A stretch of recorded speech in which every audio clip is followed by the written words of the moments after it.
ఊరుకోనన్నా ఊరుకో. ఏమండి, చిల్డ్రన్ స్పెషలిస్ట్ని కలవాలి. ఏంటి ప్రాబ్లం?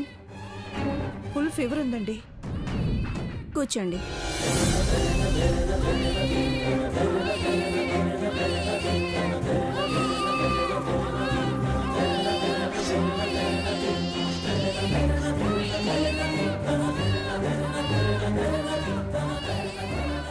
పేరేంటి? లక్ష్మి అండి. బాబు పేరు? మహోన్నత్ వర్మ. ఏజ్? 6 months.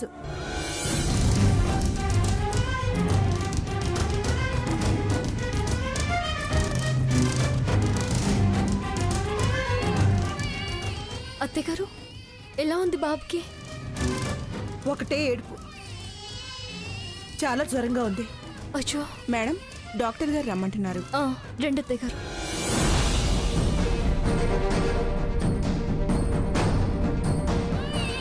డాక్టర్ గారు.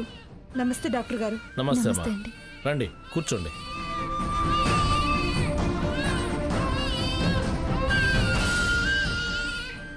ఏంటమ్మా ప్రాబ్లం? విపరీతమైన జ్వరం వచ్చింది డాక్టర్ గారు. గంట నుంచి ఆపకుండా ఏడుస్తున్నాడు. సిస్టర్, సార్, బాబుని తీసుకో. ఇలా ఇవ్వండి.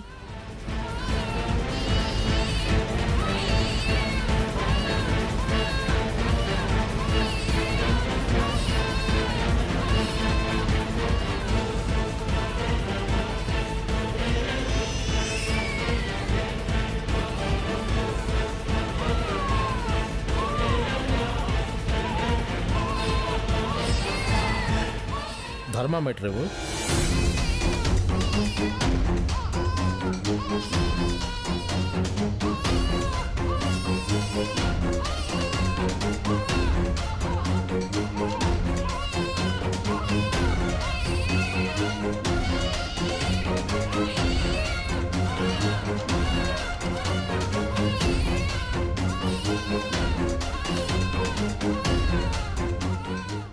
సిస్టర్, డైపర్ మార్చే. అలాగే డాక్టర్.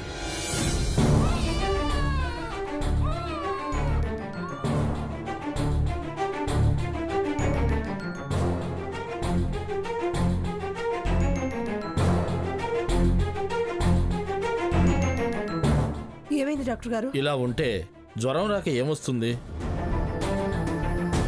వీపంతా ఎలా ర్యాషెస్ వచ్చాయో చూడండి. దేనికంటారు? పిల్లాడి మీద శ్రద్ధ ఉండాలమ్మా. అంటే టైం ప్రకారం డైపర్స్ మారుస్తూ ఉండాలి. 24 గంటల నుండి డైపర్స్ మార్చినట్లేరు. అందుకే విపరీతమైన జ్వరం వచ్చింది, ర్యాషెస్ వచ్చాయి. సారీ డాక్టర్ గారు. నాకు సారీ చెప్పి ఏం ప్రయోజనం అమ్మా.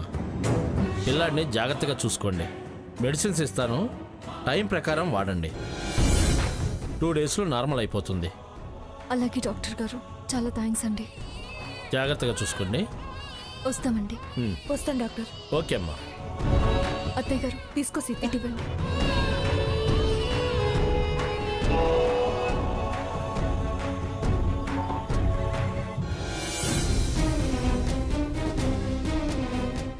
అత్తయ్య గారు, అదెందుకు ఇలా ప్రవర్తిస్తుంది? నా కొడుకు అని వీడిని పట్టించుకోకపోతే ఎలా? ఏంటో, అది క్లబ్ పిచ్చి పట్టి తిరుగుతుంది. సరే, వీడిని కాస్త జాగ్రత్తగా చూసుకోండి అత్తయ్య గారు. నేను వెళ్ళొస్తాను. సీత, ఇంటి దాకా వచ్చేళ్ళకూడదు. నేను రాలేను అత్తయ్య గారు. నా కోసం కాదు సీత, అత్తయ్య గారి కోసం. వీడికి జ్వరం వచ్చిందని చాలా భయపడుతున్నారు. ఇది వీడికి డైపర్ ప్రాబ్లం కాదు. వీడు నీ మీద బెంగ పెట్టుకున్నాడు. నీ చేయి తగలగానే వాడు ఏడుపు మానేశాడు. అందుకే ఇంటి దాకా వస్తే అటు అత్తయ్య గారికి కూడా ధైర్యంగా ఉంటుంది, వీడికి కూడా కాసేపు తృప్తి కలిగించిందని అవుతావు. నేను అక్కడికి వస్తే అది మళ్ళీ ఏదైనా... ఆవిడెక్కడుంది? ఇంటి పట్టున ఎప్పుడుంటుంది? నా మాట కాదనుకు సీత, ఒక్కసారి వచ్చేళ్ళు ప్లీజ్ సీత. సరే, పదండి అత్తయ్య గారు.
పని పాట లేకపోయినా సమయానికి ఇంట్లో లేకుండా ఎక్కడికెళ్ళి వస్తున్నారు?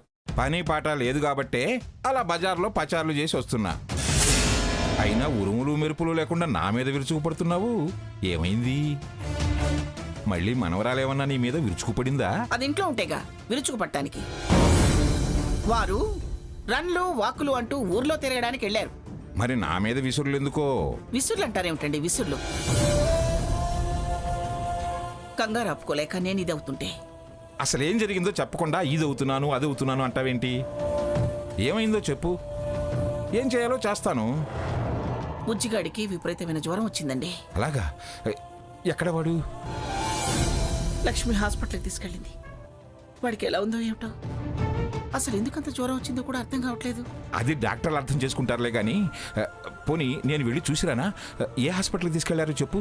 వాడికి ఎప్పుడు ఏ నలత చేసినా సీతే కదా వాడిని హాస్పిటల్కి తీసుకెళ్లేది. లక్ష్మి ఫోన్ చేసింది. సీత అక్కడికి వస్తాను రమ్మని చెప్పింది. లక్ష్మి పిల్లాడిని తీసుకుని వెళ్ళింది. సేహితుంది కదా, ఇంకా భయం ఏమిటి? నిశ్చింతగా ఉండు, జ్వరం తగ్గించే తీసుకొస్తుంది. ఏమే ఎక్కడ ఊరేగడానికి వెళ్ళావు? ఏయ్ రైట్, నేనేను అడుగుతుంది. ఎక్కడ ఊరేగడానికి వెళ్ళావు? ఇల్లు వాకిలి వదిలేసి. మొగుడు పిల్లాడని లేకుండా ఊరి మీద పడి తిరగడం ఏంటి? ఏంటి రాగానే మొదలు పెట్టారు? మొదలు పెట్టడం కాదే, బుజ్జిగాడికి ఎంత జ్వరం వచ్చిందో తెలుసా నీకు? ఆ? వాడు ఎలా ఉన్నాడో ఏమిటో చూసుకోకుండా నీ పరుగులేమిటి ఈ పరుగులు? పరిగెత్తలేని వాళ్ళకి పరుగుల గురించి ఏం తెలుస్తుంది?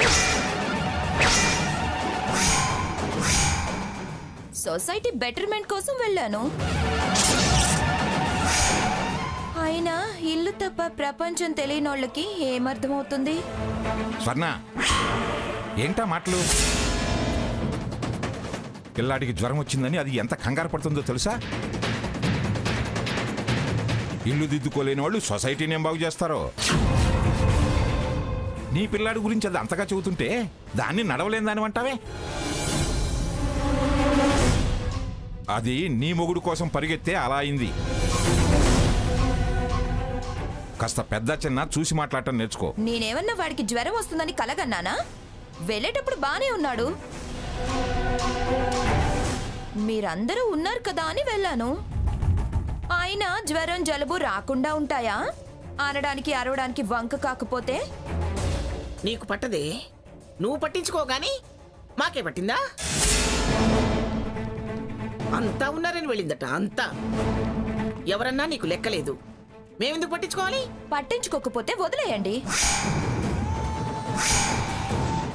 నా చావేదో నేను చేస్తాను, అంతేకాని రాకపోకలతో ఈ సాధింపులు మాత్రం నేను భరించలేను. బుజ్జికన్నా లేడు, వాణ్ణి లక్ష్మి హాస్పిటల్కి తీసుకెళ్ళింది. మా అత్తగారు తీసుకెళ్లారు కదా, మళ్ళీ ఈ సాధింపులు ఎందుకు? అసలు అత్తగారు ఏమీ అనరు, వారి అత్తగారి పెత్తనమేంటో.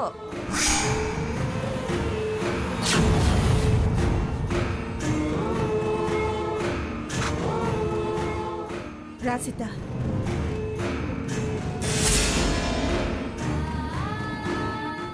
సీత ఎలా ఉంది వాడికి? పర్వాలేదు. నాన్నా జ్వరం వచ్చిందా నీకు? అయ్యో ఓ నాన్నా,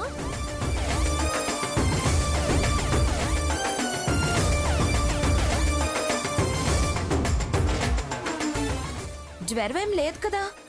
ఇంజెక్షన్ ఇచ్చారు, తగ్గిపోయింది. దీనికేనా ఇంత హడావిడి చేసింది?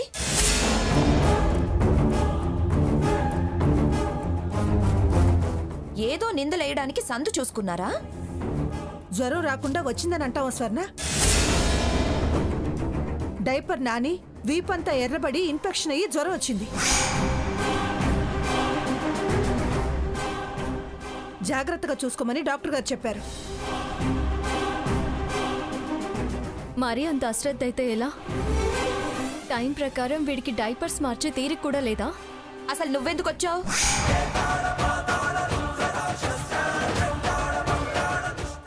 ఈ గడపే దాటనన్నావు, మళ్ళీ ఎందుకు వచ్చావు? వీడి జ్వరాన్ని అవకాశంగా తీసుకొని వీళ్ళకెగ్గేసి నన్ను తిట్టించి నువ్వు సంతోషపడదావనా? సీత మాటంటే మాటే రామచంద్రయ్య మాస్టర్ కూతుర్నని తెగ మాట్లాడావుగా. మళ్ళీ ఎందుకొచ్చావు? ఇక్కడుండి నన్ను బ్యాట్ చేశావు. బయటికెళ్ళి కూడా ఇలా అప్పుడప్పుడు మంట రాజేసి మాటలు అనిపించి వెళ్తావా? నేను అన్న మాట మర్చిపోయి రాలేదే. మాట తప్పే పని ఎప్పుడు చేయను. నిన్ను మాట్లాడుతుంటే సంతోషపడే బుద్ధి తక్కువ ఆలోచన నాకెప్పుడు రాదు. నిన్ను బ్యాట్ చేయాలని నేనెప్పుడు అనుకోలేదే. అలా కాకుండా ఉండాలని నీ తప్పులన్నీ నా నెత్తిన వేసుకున్నా. నీ మూలంగా మాటలు పడ్డా. నువ్వు బ్యాడ్ అయితే అది రామచంద్ర మాస్టర్కి తలవంపులని తెలియని తెలివి తక్కువ దాన్ని కాదు. అది తెలిసి నిన్నెందుకు బ్యాట్ చేయాలని చూస్తాను? హరికథలు చెప్పకు. ఈ గుమ్మం తొక్కనని మళ్ళీ వచ్చి ఆయనకి తలవంపులు తేవడం కాదా? అయినా నీకిప్పుడు రావాల్సిన అవసరం ఏమొచ్చింది? దీన్ని మాట తప్పడం అనరా? దాని గురించి ప్రశ్నిస్తే సోది మాటలు మాట్లాడతావే, సొల్లు కబుర్లు చెప్తావేంటి? నోరు ముయ్యవే సోద్దాను. తానెంతో జగమంతే అనుకునేదానివి నువ్వు. చివరిసారిగా నేనేమన్నానో ఒక్కసారి గుర్తు తెచ్చుకో. నీకు దక్కాల్సిన ఆస్తికి మేమెక్కడ అడ్డుపడతామో అన్నాం. పాడు బుద్ధి నీకు పుట్టాక అది మేము ముట్టమని, అసలు మా కొత్తని అందరి ముందు నీకు మాటిస్తున్నాను. ఆ దేవుడి మీద ప్రమాణం చేస్తున్నాను. నీది అనే గడప తొక్కను అన్నాను. నేనెప్పుడు ఆ మాట మీదే ఉంటాను. నీ అవసరానికి మీ ఆయన నన్ను, మా ఆయన్ని ఆఫీస్ విషయంలో రండి రండి అంటూ ఇంటికి తీసుకొచ్చాడు. అప్పుడే గుమ్మం దాటాను. అప్పుడు ఈ ప్రశ్న అడగలేదే. అలాగే ఇప్పుడు నీ కొడుకు విషయంగా అత్తయ్య గారు పిలిస్తే హాస్పిటల్కి వెళ్ళాను. అమ్మమ్మ గారు భయపడుతున్నారు అంటే ఇంటికి రావాల్సి వచ్చింది. అంతేగాని మరే ఉద్దేశంతోనూ రాలేదు. మాటలు మాట్లాడడంలో తమరు చాలా ఎక్స్పర్ట్ అని తెలుసు. ఆప్షన్ ఉంచుకుని మాట్లాడుతున్నావన్నమాట.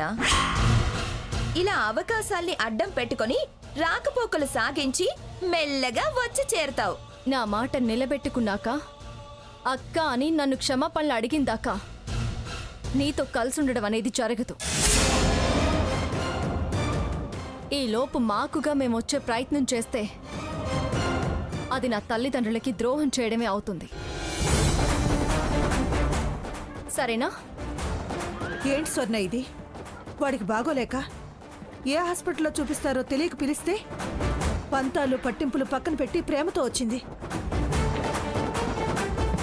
అట్నుంచటే వెళ్ళిపోతానంటే నేనే రమ్మని బ్రతులాడితే వచ్చింది.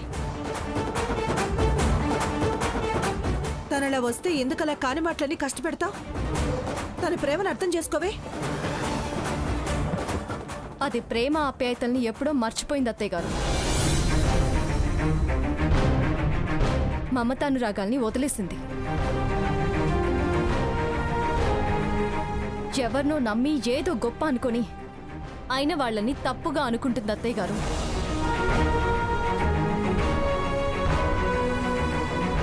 అందుకే అదేం మాట్లాడుతుందో దానికి తెలియకుండా పోతుంది. ఎవరేంటో పూర్తిగా మర్చిపోయింది. ఇదే ఈ పొగలేసే వ్యవహారమే వద్దు. మంచి చెప్తే పొగ పుల్లలు అంటావేమిటే? బుద్ధి తక్కువదానా? ఆ, ఓకేనా? ఒకటి బుద్ధి తక్కువదానా అన్నారు. హ్యాపీయేగా? ఆ, ఇక మొదలు పెట్టండి అష్టోత్తరం. పొగరెక్కిందే, అహంకారం పెరిగిందే, దుర్మార్గురాలా అని అనండి. విని ఆనందం మూట కట్టుకుని వెళ్తుంది. అమ్మా సీత, తను ఇప్పట్లో అర్థం చేసుకోలేదు. ఈ లోపు ఏ ప్రయత్నం అయినా, ఏ మంచి మాట అయినా చెడే అవుతుంది. తనిప్పుడు తాను పట్టిన కుందేటికి 3 కాళ్ళు అనే స్థితిలో ఉంది. అంటే అంటే అంటే ఏంటి? నేను మూర్ఖురాలనా? అంతేగా, మళ్ళీ వేరే చెప్పాలా? విన్నావుగా, వింటున్నావుగా. నన్ను వాళ్ళు అనటానికి కారణం నువ్వు. ప్రేమ అనురాగం అంటూ పేరు పెట్టుకొచ్చి నన్ను తిట్టించడమేగా. అలాంటి ప్రేమ అనురాగం వద్దు తల్లి, వద్దు. హ, అయిందిగా, కళ్ళు చల్లబడ్డాయి కదా. వెళ్ళు తల్లి, వెళ్ళు. ఉండి నన్ను అరిపించుకో, వీళ్లతో తిట్టించుకో. దయచేయి. జ్వరాలు జలుబులు అంటూ ఇలా కంటిన్యూ చేయకే. నేను కంటిన్యూ చేయదలుచుకుంటే, ఇక్కడే ఉండాలి అనుకుంటే, ఇదేమీ నీ ఇల్లు కాదు, అమ్మమ్మ గారిది లేదా తాతయ్య గారిది అని నేనెప్పుడూ అనేతాను. అంత భయపడాల్సిన అవసరం లేదు. వెళ్ళొస్తాను అమ్మమ్మ గారు, వస్తాను తాతయ్య గారు. మళ్ళీ ఏం రావద్దు. అలా చెప్పడం ఈ సీత సాంప్రదాయం. సాంప్రదాయాలు మర్చిపోకు. తర్వాత అందరితో చీ అనిపించుకోకు. చూడు, పూర్తిగా కళ్ళు మూసుకుపోక ముందే జాగ్రత్త పడు. నువ్వు ఆ పొరల నుంచి బయటపడాలని నేను ఆ దేవుణ్ణి ప్రార్థిస్తూనే ఉంటాను. విన్నావా, విన్నావా? ఇంత జరిగినా నువ్వు అన్ని మాటలన్నా ఇంకా ఇంకా నీ గురించి దేవుణ్ణి ప్రార్థిస్తానంటుంది. అదే మరి ఆవిడి గారి తెలివి. మూర్ఖంగా మాట్లాడుకో. అందులో తెలివేమిటి? ఆ, అంత స్పష్టంగా చెప్తుంటే. ఎలాగో అలాగా మళ్ళీ గృహప్రవేశం చెయ్యాలి కదా. మరో దారి లేక దేవుడికి ప్రార్థన ముడిపెట్టింది.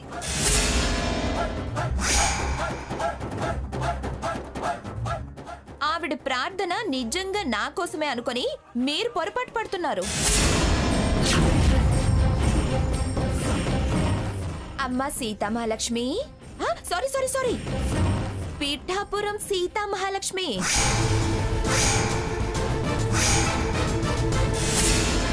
ఇంట్లో ఉండి మాటలు అనిపించావు, బయట ఉండి కూడా అనిపించావు. చాలా సంతోషపడ్డావుగా. దయచేయి. నేను అనిపించటం కాదే, నీ చేష్టలు వాగుడు నిన్ను అనిపిస్తున్నాయి. ఆ విషయం నువ్వు గ్రహించు. లేకపోతే ఎప్పటికీ మంచి అనిపించుకోలేవు, మంచి స్థానాన్ని పొందలేవు, పొందిన స్థానాన్ని నిలబెట్టుకోలేవు. తమరు పొందిన స్థానం నాకు అక్కర్లేదులేండి. ఛీ, మారవే, నువ్వు మారవు. ఎంత చెప్పినా మళ్ళీ మొదటికే వస్తున్నావు. నిన్న దేవుడే రక్షించాలి. థ్యాంక్స్. మళ్ళీ నేనే రక్షించాలి అనలేదు. బయలుదేరు. నువ్వంత భయపడాల్సిన అవసరమేమీ లేదు. నేనేమి ఇక్కడ ఉండిపోన్లే, నేను వెళ్ళొస్తాను.